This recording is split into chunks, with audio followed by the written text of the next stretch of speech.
আসসালামু আলাইকুম। আলহামদুলিল্লাহ, জাপানের এই ব্যস্ত শহরে, এই ব্যস্ত জীবনে আজকে আমরা একটু থামলাম। আলহামদুলিল্লাহ, দেখতে দেখতে জাপানে এসে গেছি, প্রায় 3 মাস হয়ে গেছে। জানুয়ারি মাসের 2 তারিখ অর্থাৎ প্রথম শুক্রবার পড়েছে, আর ইতিমধ্যে জানুয়ারি মাসের ভ্যাকেশনের বন্ধ ছিল পুরা জাপান জুড়ে। তাই তো সবাই মিলে চিন্তা করলাম, জুম্মার নামাজ শেষ করে সবাই মিলে চলে গেলাম সাইকেল রাইডের উদ্দেশ্যে। অত্যন্ত আনন্দদায়ক একটা ব্যাপার হচ্ছে যে বিভিন্ন প্রান্ত থেকে আসা ইয়োকোহামা গ্র্যান্ড মসজিদে নামাজ আদায়ের উদ্দেশ্যে সব ভাই ব্রাদার, বাঙালি ভাই ব্রাদারের সঙ্গে আজকে দেখা হয়ে গেল আমাদের। চমৎকার, সুন্দর, স্তব্ধকর এক কনকনে ঠান্ডা পরিবেশের মধ্যে আজকে আমরা সাইকেল রাইডে বেরিয়েছি। এটা সত্যি আনন্দদায়ক একটা ব্যাপার ছিল আমাদের জন্য। প্রতিনিয়ত অনেক বেশি কর্মব্যস্ততার মধ্য থেকেও আজকে আমরা সবাই একটু থামলাম, আর সেই বাংলাদেশি অনুভূতির জন্য, যেটা হাজারো মাইল দূরেও আমাদের হৃদয়ে বেঁচে থাকে। নিনজা হাতুড়ির মতো এরকম নাক মুখ না ঢাকলে ঠান্ডায় আরো বেশি অবস্থা খারাপ হয়ে যায় আমার। যাই হোক, আলহামদুলিল্লাহ, ইতিমধ্যে আমরা আমাদের কলোনি অর্থাৎ আমাদের অ্যাপার্টমেন্টে চলে এলাম। বন্ধু মহলের মধ্যে কিছু লোক ছিল আমাদের পূর্বের পরিচিত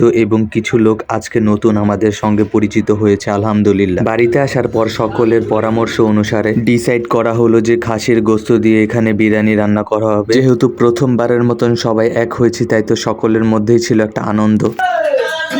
আজকে জাপানে আমাদের প্রথম হচ্ছে যে ভাই ব্রাদার নিয়ে আসলাম। দেখো ওরা কি শুরু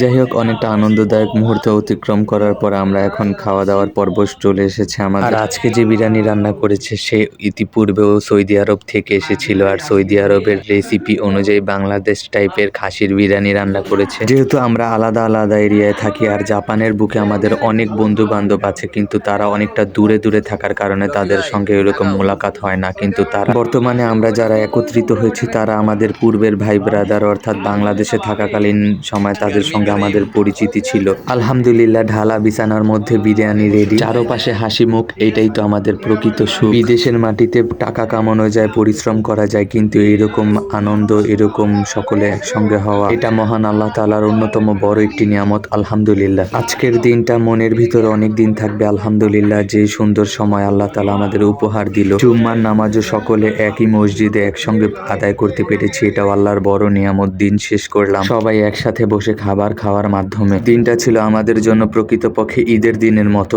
যাই হোক, ইনশাল্লাহ দেখা হবে অন্য কোনো ভিডিওতে। সেই পর্যন্ত সবাই ভালো থাকবেন আর আমাদের জন্য দোয়া করবেন। পরিবার, মা বাবা এবং সব আত্মীয় স্বজনকে ছেড়ে আমরা দূর প্রবাসে চলে এসেছি। এর মধ্যে আল্লাহর নিয়ামত হিসেবে এই ভাই ব্রাদার গুলোকে পেয়েছি। আলহামদুলিল্লাহ।